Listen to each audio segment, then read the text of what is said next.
Politique, sécurité présidentielle. Un officier de l'armée dégommé, d'autres gradés dans le viseur de l'état-major. Le groupement de la sécurité présidentielle GSPR est actuellement secoué par une affaire qui a coûté la tête à un officier, un capitaine et pourrait emporter d'autres hauts gradés de l'armée. Ce tumulte serait parti de l'accident fait par des éléments de cette unité chargée de la sécurité du président de la République Alassane Ouattara lors de la récente visite d'État dans la région du Tongpi.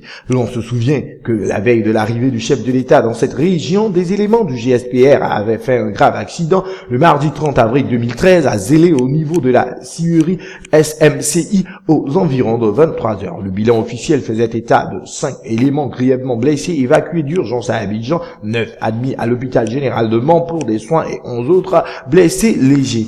Informé du drame, le président Alassane Ouattara ordonne une enquête pour savoir les motifs de cet accident. Et chez son chef d'état-major en particulier, le général Michel Gueux, qui est chargé, lui, de faire rapport. Celui, selon de bonnes sources, demande à son tour un rapport aux différents médecins qui ont reçu les blessés. Lequel rapport médical pour le moins surprenant relève un état de fatigue des éléments victimes de l'accident. Les militaires blessés interrogés indiquent qu'ils avaient effectué des patrouilles à la veille de leur accident et qu'on leur a demandé le lendemain d'être à Mans, alors que selon les dispositions en vigueur dans la sécurité présidentielle, les éléments doivent précéder le président de la République 4 jours avant son arrivée dans une zone donnée dans le cadre d'une visite. De fil en aiguille, on apprendra plus tard qu'en réalité, l'officier chargé d'envoyer les soldats en mission les a retardés pour le déplacement du Tongpi dans le but de faire des ponctions sur les frais de mission des militaires. En termes clairs, si pour 4 jours, chaque soldat doit percevoir par exemple 70 000 francs CFA, l'officier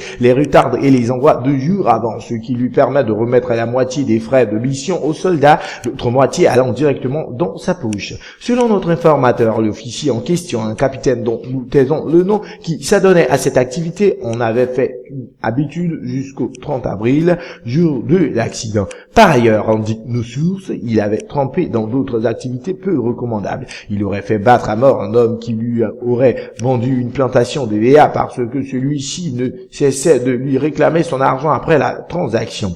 Il lui est également reproché d'avoir acheté des mains d'une personne qui n'en était pas le propriétaire un terrain à 10 millions de francs CFA dans le village ébrié d'Abata. Le comble, c'est qu'il aurait pris de l'argent à des personnes contre la promesse de les faire entrer à la douane. Ayant échoué à le faire et sous la pression de ses victimes, le capitaine décide de sortir des chars endommagés de la base navale de Locodro dans un camion pour les vendre à la ferraille afin de rembourser l'argent de ses victimes. Manque de peau pour lui, le jour où le camion contenant les carcasses de chars sortait du camp, il est tombé nez à nez sur un cortège de hauts gradés qui y entrait. Le camion est stoppé et le contenu est découvert. Séance tenante, la hiérarchie militaire donne l'ordre de bloquer le camion en vue d'en savoir davantage sur l'affaire. Ce sont tous ces méfaits qui ont valu à l'indélicat officier qui était en poste à Akouedo et qui s'est raillé au président Ouattara pendant la crise post-électorale d'être dégommé de son poste à la GSPR et sommé de quitter sa résidence de la base de Locodro. Aujourd'hui, tout le monde jubile à la sécurité du président. Il faisait trop de choses, or il n'était pas seul. Il est actuellement aux portes de la prison et il n'ira pas seul puisqu'il agissait avec la bénédiction de certains officiers, a indiqué notre informateur. Les jours à venir, nous situerons sur cette affaire que le président Ouattara voudrait voir élucider et les têtes de certains hauts gradés pourraient tomber suite à cette affaire.